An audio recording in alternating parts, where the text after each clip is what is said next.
this is for you, Moiz. If you were launching Native today, what would you focus on? I would encourage people to buy, to repeat purchase. I would get on Amazon much sooner. I would spend more time on YouTube influencers earlier on. I'm trying Google, Facebook, Pinterest, YouTube, and TikTok right now. And I'm like, how are you spending your time? Nobody can be good at all of those things.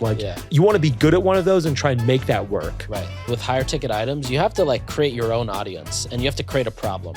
If you're in 250 targets versus 1,800 targets, you can expect different amounts of cannibalization. But like the reality is you'll never understand it.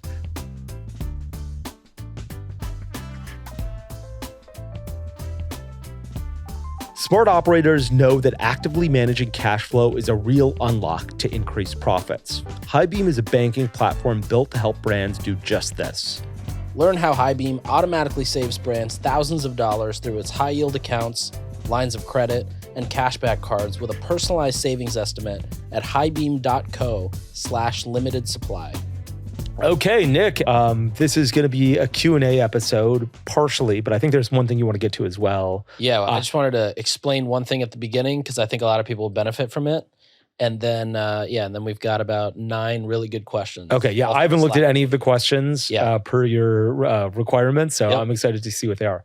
Let's get it going. Okay, so I've told you about Ramiz, right? Have I told you about Ramiz? No. Okay, so Ramiz is, and I'm not affiliated with this company, invested anything. There's this company called Oceans, which you can hire offshore talent from Sri Lanka. Yeah. And I was pretty skeptical about hiring somebody. Yeah. Hired one guy. His name's Ramiz. This guy has quickly become one of my favorite people I work with. Yes. Okay. Yeah. You have. He was the former head of shopper marketing at Ogilvy in Sri Lanka on the Nestle account. And now he's basically what they call an executive assistant plus. So he's not managing calendar and, kind of doing like small things, but he's also not a chief of staff. He's kind of in between there. And so some of the things he does are like, he'll run profitability reports for long weekend. He will pull reports and dissect data for clients. He can take, a podcast we do and spit notes out that are actionable. He can take listicle copy and like duplicate a landing page, put all of it in, do the QA process, push it live. How long did it take you to train him to do these things? So initially I had a 1-page Notion doc where I basically listed out all the tasks that I want this person to do. And it was everything that I'm talking about, plus like some level of research, handling my inbox, being able to set up webinars or Zooms, and then also helping me in personal life. So like, for example, when I travel, like I just went to LA for a Tatari event.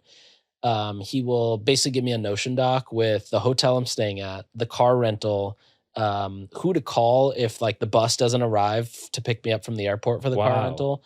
Then around the hotel, what are the top workout classes I can go to? Which ones are open? What are juice and smoothie spots? What are restaurants to go to? And also where are places I can meet clients just ad hoc? Wow. And he prepares all of this, just perfectly anytime I have to travel. But so let me ask you, so like, let's say he's like, here's the hotel that you're staying at. Yeah. Does he select the hotel? This is a problem where I'm like, well, do I want to let them select the hotel? So good question. So in this case, Tatari did the hotel booking for me. Gotcha. However, normally what I'll do is a lot of times I book the hotel on Hotel Tonight because it's way cheaper there. Yeah. And so I'll just book it on Hotel Tonight and he's in my inbox already. So he sees the receipt come in and then he'll set it all up. Then he'll email the hotel and say, hey, my boss is coming. What kind of upgrades do you have available? Wow. And whatever is a free upgrade, he'll take it. So it might be like, like for example, at the hotel I was at last week, I was supposed to be in a room that had 2 queen beds. And he was like, no, make it 1 king bed. And, if I got there and did that, it might not have been available by then. Wow. Yeah. Okay. So anyways, I just thought like, everybody should have a Ramiz. I think you should have a Ramiz. Yeah, that sounds amazing. And, like I can't wait to fly this guy in. It's also his birthday soon, so okay, so you're gonna fly him. Where does he live now? In Sri Lanka? Sri Lanka, yeah. Wow. Okay, so you're gonna fly him into New York? Yeah, into New York. And hopefully stay here for a week. Are you gonna do the same thing for him? Here's where you're staying. Here's all the juice places, smoothie places. No, this time I'll be like, here's your screenshot. Yeah. Figure it out. Yeah. That's funny. That's awesome. But no, then I hired 2 more people from this same company. Yeah. One was a graphic designer at Leo Burnett in Sri Lanka, which is a huge ad agency. And the third one is more of like a sales engineer, sales ops person. Yeah. So for Hooks, they manage our HubSpot, all of our outbound email, all of our like cold outreach. Yeah. And basically just make sure the salespeople have everything they need at all times. He sends like a daily sales and revenue update. But like all of these people that come, I don't know if it's from Sri Lanka or this specific recruiting firm, they show up every day. They're extremely happy. Yeah. They are extremely grateful. And, they do phenomenal work. Like I would put them up against anybody here making 6 figures. Wow. Yeah. That's awesome. But what a great experience you're having. Yeah, it's amazing. Okay, yeah. I want an introduction to those guys. Yeah. I'd like I'll that. connect That you. sounds good. All right. So we've got some questions. Yeah. These are from the Slack group. If you're not in it, limitedsupplypod.com gets you into the Slack group. So we have a few that were voted highly. So I'm going to go through those first. And then if we have time, we'll go through the others. So first one here. Comes from Joshua Lippener, and he says, this is for you, Moiz. If you were launching Native today, given the changes in the landscape, what would you focus on, and what would the first 1 to 2 years look like compared to what you did in 2015? Not very different. I know people have asked me this all the time, and they're like, oh, what would you do today? And I'm like, the world has changed in a way that has probably makes things a little bit tougher, but not in a way like I think people were like, oh, in 2015, it was always the golden age of ads for somebody. Mm-hmm. Like when we were doing it in 2015, I talked to the Harry's guys, and they're like, oh, in 2012, we were getting $4 CPAs. And then if you talk to I know a couple brands in 2020 that were spending nearly $1 million a day on Facebook. I know brands today that are spending, millions of dollars a month on Facebook. One of them we've talked about. And so I think there'd be definitely some differences. So for instance, when we launched, we were direct to consumer only. We never touched Amazon. We never did influencer ads. We didn't focus on Instagram for a really long time. Today, I would do a couple of those things differently. So I would launch the site. I would try and get, sales the same way I did through, organic, reach, through Google ads, through Facebook ads. I would encourage people to buy, to repeat purchase. I would get on Amazon much sooner. Last time we didn't get on Amazon until 2018. We launched a business in 2015, maybe even 2019. I probably would have gotten on Amazon sooner. Not right away, because I would have wanted to make sure that I knew, do I have a good, I would have wanted a communication path with my customers. Do I have a good product? Can I improve this product? Can I A/B test this product? So I would have kept doing those things still. I would have kept it direct to consumer only, probably for the first year, maybe 18 months, and then gotten on Amazon. I would have spent more time earlier making sure that we had a brand presence on Instagram, because I think a lot of people go there today to make sure that the brand is legitimate. Mm-hmm. It's not some crazy drop shipper in India or in Pakistan. They're like, let's make sure this is legit on Instagram. Have they been up for a while? Do they have likes? Do they have comments? All that kind of stuff. I would have spent more time on YouTube influencers earlier on, because for the exact same reason. I think a lot of people will be like, Native Deodorant on YouTube. Are there any influencers talking about this? Far more likely to do that today than they were 5 years ago or 8 years ago when I launched the brand. Like today, people are like, I need multiple sources of legitimacy before I make a purchase. So I think we would have done that differently as well. But I think for the first year or two, there would have probably been very few differences. Like try and get some sales, try and get some reviews, try and see if we have a good product. Don't worry too much about margins. Don't go balls to the walls with ads. Once we fixed the product, I would have been more, I would have sort of added the social proof earlier, would have gone on Amazon earlier to try and own that space as well. I think later on, there would have been more changes. I think I would have been far more aggressive about building a big brand. I was sort of like, oh, we're holding this together with duct tape, could fall apart at any time. I want to do just-in-time inventory because I don't want to outlay a bunch of capital in case the brand doesn't work out. Mm-hmm. Today, I'd be more aggressive about that and been like, I'm willing to risk more capital. I would have been like, give me $500,000 of inventory. And if for some reason the brand fails, I'll lose $500,000. I'll lose $100,000. I'll lose $50,000, but I would have had more inventory so that I wouldn't have had to deal with that. And I would have launched new products faster as well. Like we were slow to get out of deodorant. Today I would get out, then we got into body wash and bar soap and hair care today and skincare. Hair care and skincare came post me leaving Native. I think I would have been, launched more products earlier rather than sort of been a one hit, not wonder, but like, sort of had one flagship product and no accessories for so long. Yeah. How fast would you launch products today? A good question. So let me make sure I got all that right. So we talked about Amazon faster. Yeah. We talked about first year, very few changes. We talked about Amazon faster. We talked about more social proof faster, probably more products faster, and probably retail faster as well. So all of those things, because I think today you probably need to think omni-channel much sooner than you did in 2015. Launching new categories, how fast would I do it? I guess it would depend on like the success and plateaus of my brand. Like if I'd seen deodorant plateauing, I would have been like, let me launch this even faster. And I also would have been like, I think early on, I would have been like, if I can't find success here, I might have been like, let me see if I can get another hero product. Like if we're not getting any traction, I'd be like, let me try and get another, within 3 months, 4 months, I'd be like, let me launch another hero product to see if maybe I just don't have product marketing fit here. Right. Like, is there another, if it wasn't deodorant, is it, I don't know, skincare? Like, is it a vitamin C serum? Could I do this? Like, is it vitamin C that I can get some traction behind? Like, I think what people fail to do is they're like, they don't try enough things. If things aren't working, I'm like, try a bunch of new ads. Yeah. Spend 6 months on ads. And like, spend 2 months on an ad platform. If it doesn't work, go to another ad platform. If that doesn't work, go to another ad platform. Right. Now you spent 6 months on ads, burn three platforms. It's not working. Okay, try another hero product because your ads aren't working. So you got to try something new. So I think that like people are like, I have an agency and it's not working. And I'm like, you got to try it, or you got to spend a lot of effort for 2 months. Or they'll be like the exact opposite. They'll be like, I'm trying Google, Facebook, Pinterest, YouTube, and TikTok right now. And I'm like, how are you spending your time? Nobody can be good at all of those things. Like you want to find out you want to be good at one of those and try and make that work. Right. Like any of those can work. You're just like, which one of these will work? No, any of them can work. You just need to be good at it. And you can't do that if you're focusing on 5 things at work at once. Spend 2 months on Facebook. Spend 2 months on YouTube ads. Spend 2 months on Google search. I don't care which one it is. Pick one, get really good at it and say, can I make this work for my brand? If after 2 months, you're like, I haven't been able to move the needle, move on to the next one. If you felt like, hey, look, I need a $30 CAC. It started at 80 and now it's at 50, maybe you can work it down to 30 still. Spend another 2 months on it. So I think that people aren't spending enough time thinking about what they should be doing. They're like, I tried, it didn't work, I put my hands up. And I think like it's laziness that generally is like the issue. Yeah.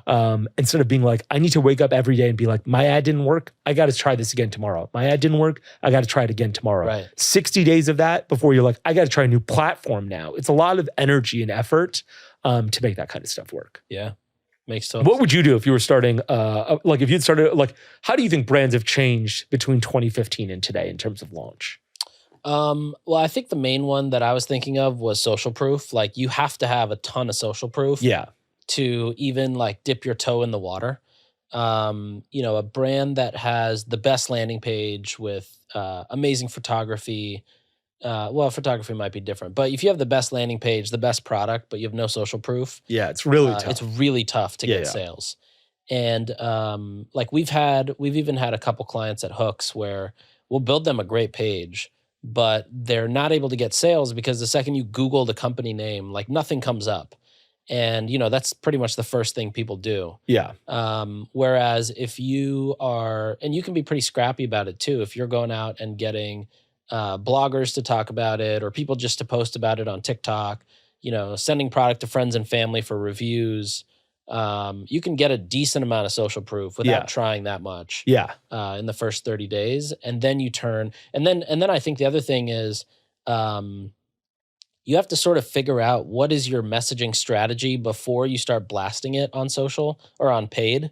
And so I think like I have this thing I call the broke man's content playbook, which is you create stuff, you put it on the short form platforms which give you a ton of reach automatically. What are short form platforms? TikTok, Reels, YouTube Shorts. Gotcha. Okay. And then whatever works there, you sort, it doesn't have to be the exact same creative or video, but now you've validated a piece of messaging that you could go test on paid with a higher chance of success. Yeah. Okay. Gotcha.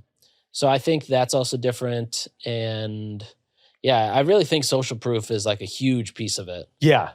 Social proof wasn't required in 2015. Especially if you're selling something over $30 or over $50. Would you launch on Amazon right away? I don't think so. I think for the same reason you said. Yeah. Like, you want to, you want to make sure that you're confident in the way you're speaking about the product, in the way that your product is created. Yeah. You want to make sure you get any of the customer service issues before, like if you get on Amazon and let's say you end up doing well, but then you realize, this deodorant's making people's arms turn red, you have to pull on Amazon and then you're done. It's going to be very hard to get that again. We were there. Yeah, you're right. I think I think it does depend a little bit on product, certainly. Like if I was selling a lamp and I'm like, this is just a design of like, does this lamp look good? I'd probably still wait 60, 90 days to try and get any customer service kinks out of the system. Like if I just launched a Kickstarter and I was like, okay, is there any issues with this? Let me wait 90 days to get that customer feedback and then been like, okay, maybe we're not shipping, maybe we're shipping in a way it gets dented or there's an issue, then I'd get onto Amazon. But yeah, for a product where you're like, I might have to spend time iterating on that product to make it better, I might be a little bit slower to make sure I've got a product good enough to get me 4 stars, 4.5 stars. One of the crazy things is if you look at Native, the reviews on Amazon are actually higher than the reviews on Native's own site. And that's because once we launched, a bunch of our returning customers shifted to Amazon. Oh, interesting. And so the reviews, like there's a higher star score basically on Amazon than Native's own site, which I thought, which is really crazy.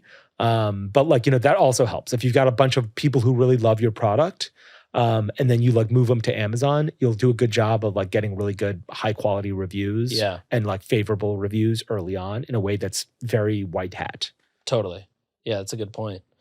On a similar topic, Shayan is asking, how would you manage paid media for a higher ticket item? So $1,000 product versus, sub $100 product. Yeah. I think people don't think about paid media well. I don't know how, what I would do first is recognize the difference between intent-based media versus versus inception-based media. Yeah. And the reason that, Facebook is great for a brand like Native is because you don't know that you want Native deodorant until I sort of tell you you should be buying Native deodorant. Right. And so running ads for a company like a deodorant business is great because people are like, maybe I should switch this brand up. Like I'm using this product all the time. Maybe it's not good for me. Maybe this product is better. Maybe I like the scent better. And so I've like created this inception idea in your head that, hey, you should buy deodorant. That's not true for a television, for instance. I couldn't be like, hey, buy a TV. You're not like, what I need is a TV in here or a mattress. And so I think it depends on the product that you're selling in terms of where you should start and like how you should think about these things. If you're selling a high ticket item, there's a very good chance that it's like, intent driven only. Mm-hmm. Like no one's like, what I want to do is buy a $10,000 bicycle today. Right. They're like, I need to be in the market for this thing to buy it. And so I think you've got to balance whether you're intent-based, whether you can really, your business is sort of like intent-driven, or you can incept that demand. And that inception of that demand is really dependent on whether or not your brand, whether people can make an impulse purchase or switch that brand right now, or they can't. Yeah. And so, I think there's an element of like what product you're selling versus, in terms of how you should think about paid media. Mm-hmm. That said, I'll go repeat the question one more time. Yeah. So how would you treat paid media differently for a higher ticket item, $1,000 product versus sub $50? Yeah, that's probably how I'd treat it. The hard part with $1,000 tickets, especially if you're launching a new company, is your CAC is going to be really high. Mm-hmm. So you have to put if you're selling deodorant and you're like, look, my CAC is $25. You're like, this ad is bad. Let me find another one where the CAC is under my makes sense. If you're selling a $1,000 item, you might have to spend $2,000 you might have to spend $5,000 to see whether an ad is good or not. Yeah. because you're like, oh, the CAC is 2,500. I got 2 sales out of this. That's not that many. Even if you have 4 sales, you're like, is this a good ad or not? It's too early to tell. And you spent $5,000. And so that's the hard part is you have to have a bigger bank account to be able to make these bets. Like you're playing at the high rollers table when you walk into a casino, if you're selling a $1,000 item, not at the, broke man's, blackjack table. Yeah. That's awesome. How would you think about that? Yeah. So 2 things that came to mind. One is that's so right. Like the higher your AOV is, the more money you need to have to play, to just test and see what works. Yeah. Which can get insanely expensive. If you're selling a $250, $300 product, you have to spend like $3,000, $4,000 just to see if a concept works. And if it doesn't, then you've just lost $3,000 or $4,000. And it could be way more than that too, right? Like $1,000 item could have a $700 CAC. Yeah, exactly. And that might mean you have if you're just testing, it could be like, hey, I spent $5,000, I got 1 sale. Exactly. The other thought is with higher ticket items, you have to like create your own audience and you have to create a problem. Because like you said, people generally aren't thinking, the average person, if they saw an ad for a supplement or a deodorant, like it's an easier buy to get over. But, if it's a road bike or even an 8 Sleep, right? 8 Sleep is not going out and finding people that are ready to buy an 8 Sleep. They're creating sort of like a multi-step funnel. The first is like, let me introduce you to the reason your sleep is so bad. And then let me qualify you and let me actually introduce you to our mattress. And telemedicine brands and course gurus, they both do this well. Telemedicine brands sort of have to do it because they have to get qualified through insurance. So your first funnel is basically getting somebody to qualify. And then the second funnel is once they're qualified, you get them to buy or subscribe. And the course gurus do it well because they say, I'm selling this $997 course. Come watch my webinar, give me a lead, watch my webinar or attend this thing for free. And then from there, I'm going to figure out who I'm going to sell to. Yeah. And I think the same thing goes for things like this. You have to like create a problem that resonates with people, bring people in, whether that's a blog post, a video, newsletter. Yeah. And then you have to sell to them. If you're just trying to go out and say like, go buy this product, it's really going to help you, it's going to be really hard to convert. That is a great point. Yeah, you need to create a much longer funnel than I can get deodorant in 1 step. Right. I don't even need a retargeting ad. I want to be able to get you in 1 step. I think you're right. If I'm selling you an 8 Sleep, it should start with why you're struggling with sleep right now. Mm-hmm. Your temperature's all off. Are you a hot sleeper? Let us tell you the problems with like if you sleep hot. Exactly. You're not going to have energy during the day. You're going to be groggy. You're going to fight with your partner. Right. Then I'd be like, let me show you how you can cool down your sleep. That is a great point. You need more steps when it comes to that kind of stuff. Exactly. That is a great point. I like the way you framed that. There's, have you seen Wolf of Wall Street? He's always like, sell me this pen. Yeah. Like Jordan Belfort's like, sell me this pen. And so there was an episode on CNN where somebody like, I think it was like Pierce Morgan was like, that there's a famous line where you want people to sell you a pen. Why don't you sell me this pen?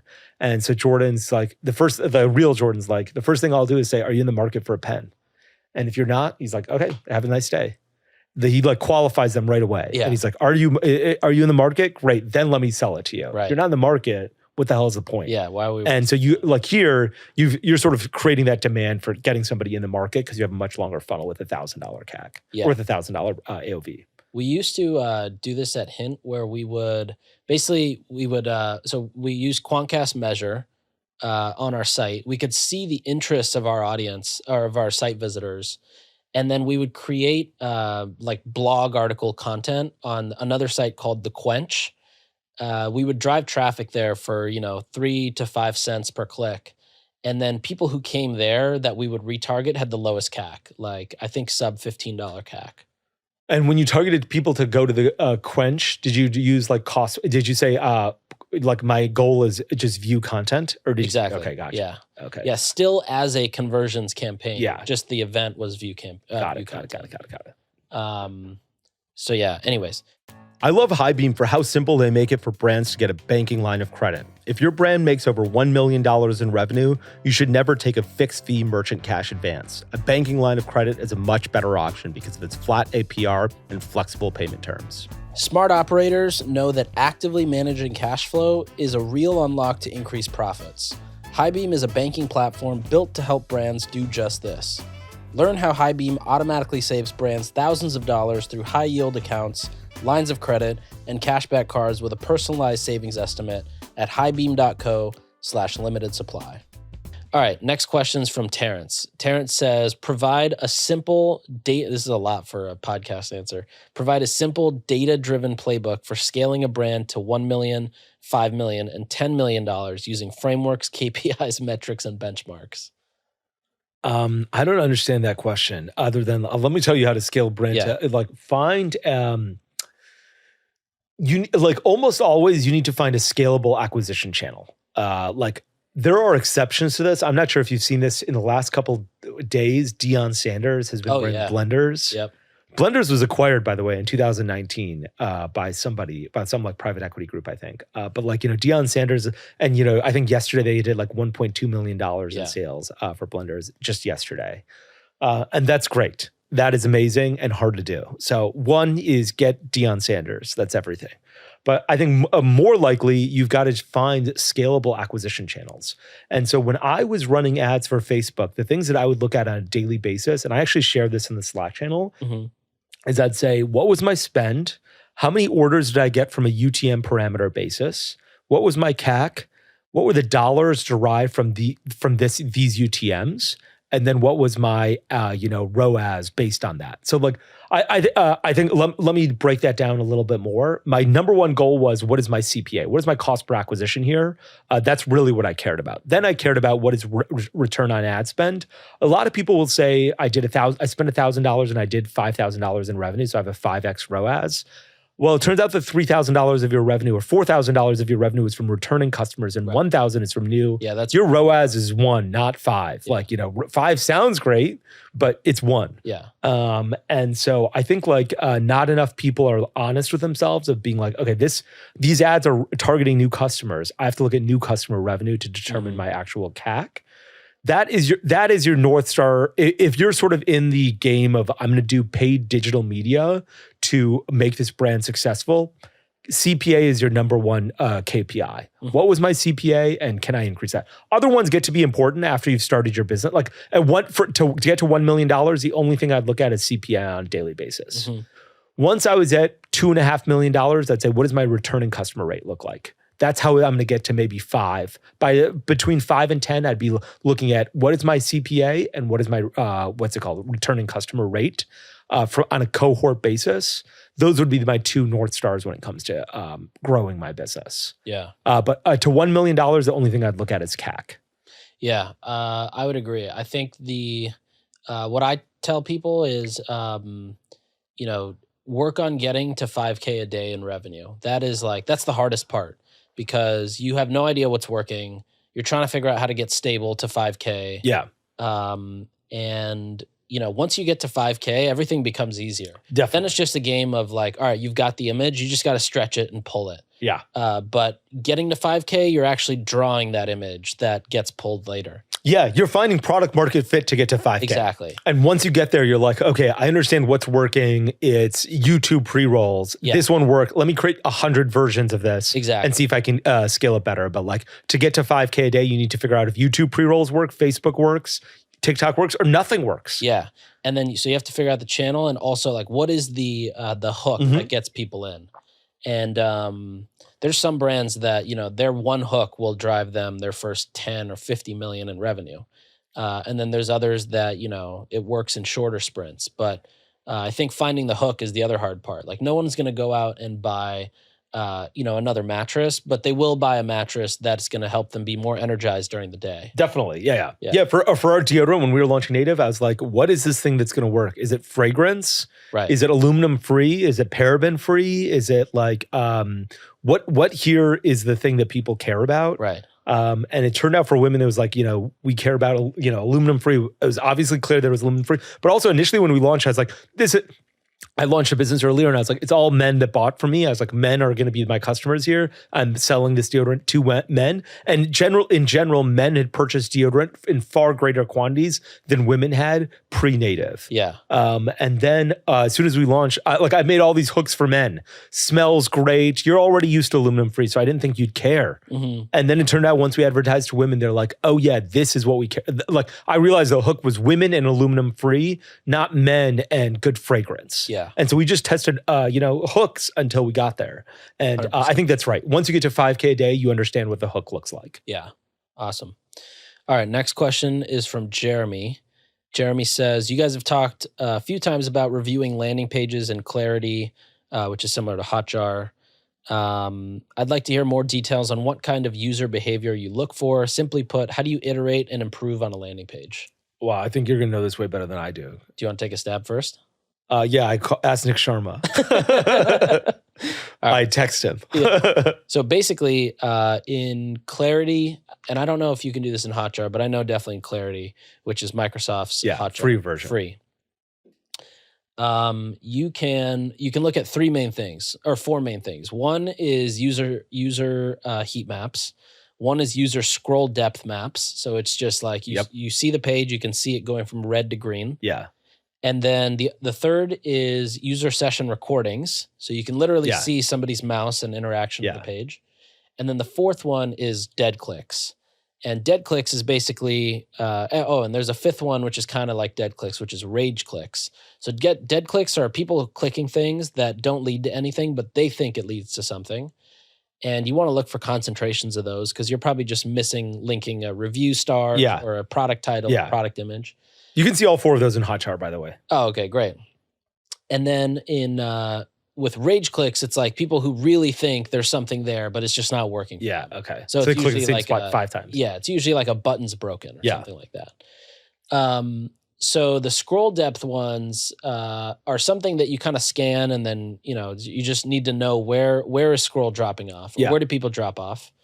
Heat maps, kind of same thing. The real gold is in the recordings of the user sessions. And, my perfect Friday night is feet kicked up, hot chocolate in one hand, and watching Clarity sessions on my You basically want to look for where are people slowing down. Investigate you. You want to look at where are people slowing down? What are they hovering over or reading in more detail than other? And then combining that with scroll depth, you might see if you have a listicle, for example, or a product page, and the stuff that's getting read a lot more is 3/4 down the page. You want to move that up to the very top, because that's something that gets people to want to purchase or informs their decision. And when you're watching these, are you looking more at desktop or mobile? Both. Okay. But usually mobile. Okay. Start with mobile. Yeah. Make those changes and then go to desktop and see, all right, was there anything that we missed here? Yeah. Generally, desktop has a better, mobile obviously gives you a better understanding of, how fast are people going through the page or what's catching people's eyes.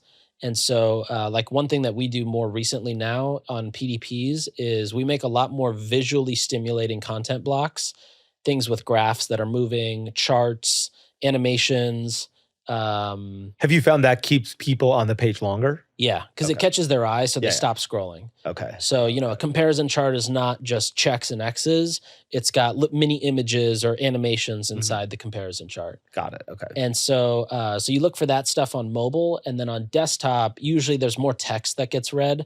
So you can look at, okay, what is the type of text that people are wanting to read more of or less of? Yeah. Yeah. I remember doing this via Hotjar, and I loved on desktop, you could see where people hovered over their mouse. Even if they weren't clicking, you could be like, okay, this is what they're reading, because they're almost following along with their cursor, and you're like, this is actually getting read. Yeah.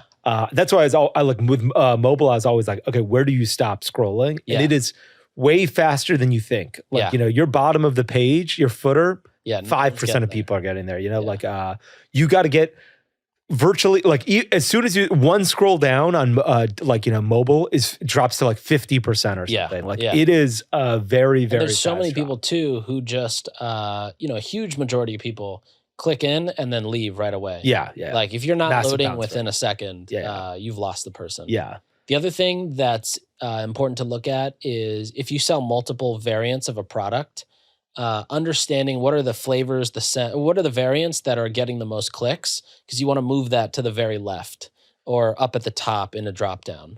And that helps a lot too. Yeah.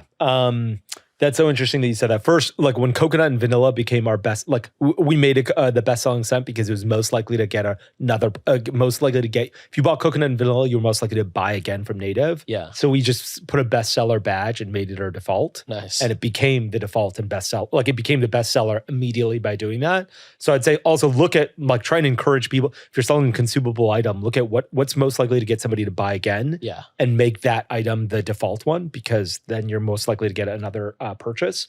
The other thing we played around with, which really worked, was, and Amazon does this well, is like, first we were like, we had a drop down and we just write coconut and vanilla. Like we'd have all the scents in a drop down. Then we created like image swatches where we're like, okay, here's a stick of coconut and vanilla. Here's a stick of lavender and rose. And like, if you like, when you're buying a variable product on Amazon, you'll see that they have swatches, like images of the product. And we realized that converted a lot better than just a drop down where you had all the set names. Yeah. The swatches converted better. Today, Native uses like dots of like the color being like unscented or brown for being coconut and vanilla. I assume that works better because I would have imagined they tested that, but the swatches worked really well for us. And that was great. When we realized that, we're like, wow, these swatches convert so much better. Yeah. And I think the other thing that we want to talk about is like social proof, right? Like this guy was like, what do you really need for a landing page? Was that the question? No, just basically, what are you looking for when you review landing pages? Oh, okay, gotcha. Yeah. Social proof, but social proof has to be on a page. Yeah. I mean, that is like, that should be in the hero. That should be right underneath the hero. That should be again before the product page or the shop section, right after the shop section. It should basically be buried with social proof. Yeah. We got a bunch of people to do like UGC videos at home at Native, and that was super effective too because we put them on the product page, right? And people would just play the videos, and we're like, "Look, here's somebody trying this product out at home." Yeah, we just launched Long Weekend, and most of the product page is all in fact, most of the site content's all UGC. That's awesome. Very rarely are we using like studio shots. Wow. Okay. Awesome. Yeah. All right. Follow-up question from Ryan here. Are there particular reasons we shouldn't create landing pages using Shopify, or do you recommend using landing pages? I assume he means landing page builders or external website builders. At Native, did you guys build all your pages in Shopify, or did you use something else? We didn't use landing pages. Oh, you didn't use them at all? No. But you had like advertorials that you built. We had some advertorials, but generally a lot of it was just direct to PDP. Got it. Some of it was so like blogs. Like we also had like, why is aluminum bad for you? Yeah. And during the acquisition, everyone's like, yeah, you're gonna have to take that site down. You're gonna have to take that article down. Yeah. People were like, we had, they're like our whole other business is aluminum. We had this one comparison chart where we're like, Native, no aluminum. Secret, like, aluminum, Dove, aluminum. Native, no aluminum. Yeah. Both Unilever and P&G were like, you're going to have to take this chart down when we acquire you. I was like, this chart is obviously going to have to come down. Both of our biggest potential acquirers have been like, this is not okay. Like, you're shitting on our other product. But yeah, I would imagine that if I were building a landing page, it'd probably be like with Unbounce, but you do this all the time. Like, what do you? Yeah, I personally prefer Unbounce. It's just very easy to drag and drop everything. Yeah. And when you give hooks landing pages, people get them in Unbounce and like they like it because then they can drag and drop and edit it, right? Yeah, people buy it in usually one of three. One is Unbounce, which is the most common. Yeah. Second is Shopify, so we'll just develop it into their theme. Yeah. Which if you're on Shopify 2.0, it's great because you can just duplicate, drag and drop sections up and down. You can change copy and imagery. And then you also don't have the tracking issues cross-domain. Yeah. But it doesn't load as fast as Unbounce. So Unbounce is still better for that. And then the third is Replo, which Replo is kind of like builder.io or Shogun, but a bit more advanced, I think. Okay, gotcha. Which one is your favorite one to use? Where you're doing most of them on Unbounce? Unbounce, yeah. Okay. Although for Long Weekend, we intentionally designed all our pages to be developed in Shopify. So we've got like 5 or 6 landing page templates built in, so we don't have to use Unbounce. Got it. But we'll see how site speed holds up. Yeah, so the first version or the first 3 years of Native was just on WooCommerce, which was built on WordPress. And what's great about WordPress is it's always been drag and drop. So it's super easy to build pages of like, why is aluminum bad for you? We tried a page where we're like, let's make native subscription only versus native where it's subscription or non-subscription. Yeah. And like that was really helpful to understand like CPMs and CPAs. If we're trying to maximize LTV and make it a subscription only product, we're like, what does our CPA look like? Right. And that was really helpful with WooCommerce. Shopify, I never understood why their theme. I never thought their theme was as easy as like WooCommerce. Yeah, it never was up until Shopify 2.0. Now it's easy. Now it's easy to like move, but it's really just moving sections up and down, I think. Yeah. I could be mistaken, but I think it's mainly sections. It is very easy to like edit text. Yeah. And now like even on the Shopify mobile app, you can go in and change headlines or titles or whatever. That's pretty cool. Yeah, which is pretty cool. I wonder how many people are like making changes to their website on their mobile phone. Like, that's it's probably good. Like I remember I've done it for a few clients when there's promo periods running. Yeah. You're just out and about. And you just need to take a sale down or whatever. All right. Next question's from Kyle. Kyle says, how should omni-channel brands think about the impact of their digital spend on their brick and mortar businesses, especially in CPG and grocery? That is a great question, and I remember asking the exact same question to one of the founders of Harry's, and I was like, "Look, we're about to launch into Target. How should we think about CPA? Because right now, I know exactly how much I spent and exactly how many new customers I have, and when we launch into Target, I'm gonna have no idea how many new customers we have." And he's like, the day you launch into Target, your data will go from black and white to a shade of gray you'll never understand. And he's right. Like, you'll never understand it. Like, what is cannibalization?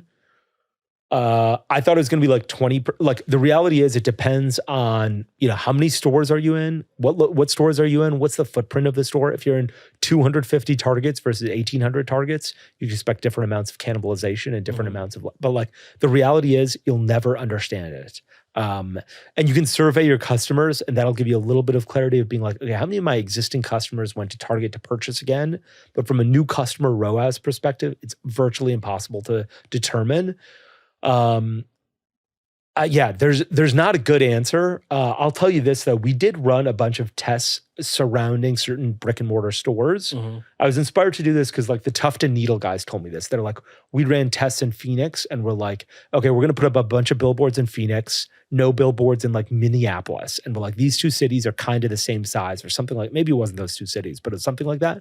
And they're like, everything else is the same. Like the Facebook ad spend is the same. Nothing else has changed. And we're like, we're trying to determine, do the billboards have any effect on sales in a city? And they're like, we can determine for a fact that they do. Wow. And I was like, that's amazing. And then I was like, let me try that. And I did that with Target and Instagram. And I was like, I think, we had really clear data, but I was like, I still don't trust this entirely. Yeah. Like, it just doesn't seem like, you're trying to hold, there's no way that all the variables are the exact same. Like, for instance, if we did it between Phoenix and Minneapolis, you know what's a difference between Phoenix and Minneapolis for native? The fucking temperature. Yeah. People are going to be using way more deodorant where it's 120 degrees outside versus negative 20 degrees where people are like, I'm not sweating. It's fucking freezing out here. In fact, I smell great. Yeah, that's right. And so, I was like, I think we're doing this well. I think we're running these A/B tests to understand that digital advertising in this area, digital advertising is increasing sales at Target. Yeah. And we did run those types of tests where we're like, let's advertise in Minneapolis extra dollars versus Phoenix to see if does this get more sales into Target in Minneapolis than it does in Phoenix? And we're like, yes, it does. These ads work, and that's how we did it. We A/B tested different cities. But the reality is it's so gray still. So many variables can be affecting this. Yeah. Temperature, weather, is it rain? Forget about, okay, you might be like, okay, well, let's say we did Phoenix and Tucson because they're both the same. Okay, well, is it raining in one so no one's driving into stores for a week? Well, now all of your results are skewed. Right. Is there a sporting event going on? Like, is the University of Arizona playing a big football game? That might skew your events for some reason. Right. And so it was always gray afterwards. As soon as you start launching into omni-channel, your data is gray. Yeah. And the best way is to constantly look at it and be like, I think this is having an effect, but you can run post-purchase surveys, you can email customers, and that's helpful. But I don't have a good answer because I think that problem is a problem that vexes every brand. Yeah, agreed. I think for higher ticket items, you could you could use this app Bridge to get you buy something in store for a few $100, sign up for warranty, register your product with us, Yeah. get free add-ons, which Quip I think also did a really good job of this. Quip and Harry's in Target, like getting you to get your second filling for free or something From like that. Quip.com once you bought at Target. Exactly. How is Quip doing? I don't know, actually. I have no idea. I feel like I haven't heard anything about Quip in a long time. Yeah.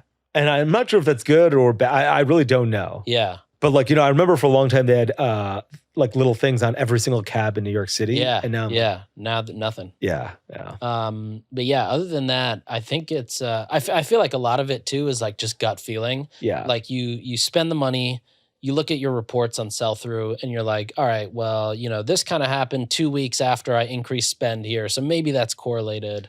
But it also, again, there's so many factors that, cater to retail. So it is kind of impossible. There is one thing we did, which was we had a separate email. Like if we're contact us through Native, if you bought from Native, you got different sticks, a very slight difference. We use different email address. Oh, interesting. So we're like, if you buy from a store, differently. we know whether you bought from us or from the store. And if you bought from a store, we can be like, okay, so like the stick email says like hello at. Yeah, exactly. Versus support at. Yeah. So we're like, okay, we know where you bought from just by virtue of the fact that, but the reality is you might just Google Native Deodorant customer service and then email us and then we're fucked anyway. That's why I mean that it's good. It's a good idea. Yeah. But in practice, hard to you have no idea. You could, yeah, actually it is tough. Because if there was a form, you could say like, where'd you buy your product? Yeah. But yeah, most people don't care to fill out. They're going to DM you or they're going to email you. Yeah. And they could if I had that form, I'd be like, I'd write whatever I wanted, I'd be like Target. Yeah. That's right. Yeah. I remember there was this instance where somebody had bought Schmitz and somebody had bought Native and they bought Schmitz at Target. We weren't in Target yet. They bought Schmitz at Target and they had an issue. So they went to schmitz.com and emailed them and they're like, you have to deal with this at Target. And they emailed us, they bought Native from us directly from our website because we didn't sell anywhere else. And they had a problem with us and we replaced the package. And they're like, look at how great Native is. They're doing the right thing. They're replacing it for us. Schmitz is telling me to go to Target. And I was like, Damn. I was thinking in my head, I was like, well, if you had bought our stick at Target, I probably would have told you to go to Target as well too. You just don't realize that we're not there. So we are the retailer at this point. But yeah, I remember that happening. If people had problems, would you just almost instantly replace it just to avoid an upset customer? Yeah. Yes, we were ready to do we'd almost always, if you didn't like the scent, we're like, we'll give you a free exchange. Yeah. And you don't even need to return the old one back to us. But we were basically like, if you're lost, we're going to give a much, if you're like, I got 2 cents, I hate this product, I want to return both. We're like, you get one, we say that's clearly, we're like, you get one free exchange or a return. Yeah. You can't just be like, I want exchange, I want exchange, I want exchange, I want to return all these. Yeah. That we're not okay with. Yeah. So I think the answer is yes, we tried to be really generous about it, but we were also like, okay, we're drawing the line at some point. Because we think we've done the right thing, and now you're just being an asshole to us. Yeah. Back to the AOV thing too. Returns are so much better when you have a lower AOV product. Oh my God, yeah, because you don't even give a shit. Yeah, exactly. You're just like, okay, throw it. Yeah, exactly. Or give it to somebody else. Yeah. But if you've got like a $250 product, you want to get that back. You have to inspect it. Somebody has to let you know they've inspected it. Then you've got to email them and confirm that they're going to get a refund. Yeah. And the customer's just pissed off the whole time. Yeah. And in fact, it's even better for another reason. All of that, what you said is true, but there's even a more fundamental reason, which is if you bought a $12 price product, you don't even give a shit about returning it. You're just like, I got to go to the post office and put this thing in an envelope, throw it in the garbage. It's $12. If you bought a $250 price product, definitely returning it. Definitely returning it. Yeah. There's I bought a lot of stuff where I'm like, I bought this shirt and I'm never going to wear it and it doesn't matter. But if I bought a set of speakers for my house and I'm like, I'm not going to use this, you bet your ass I'm going to carry that thing to UPS. Yeah, totally. And so it had multiple benefits there. Yeah. Cool. Well, that's all we got for today. Okay, awesome. That was fast. Yeah, that was. I love those questions, though. I love the Slack. The Slack is so good. It's so good. Yeah. It's so good. If you're listening and you haven't left us a review, please go leave us a review. We're at 109 as I see it right now. Wow. So let's get that to 250. If that goes to 250, I think we should give 250 people. We should buy them coffee. I love that. Or we should do like a holiday party for. Yeah, maybe we'll do a holiday party. If we get to 250. Okay, awesome. Well, appreciate you listening. Thanks so much. See ya. Thanks for tuning in. We'll be back next time to cut through the noise in CPG, retail, and e-commerce. And if you enjoyed this episode, then why not share it with a friend? And be sure to subscribe on whatever platform you listen to your podcasts on.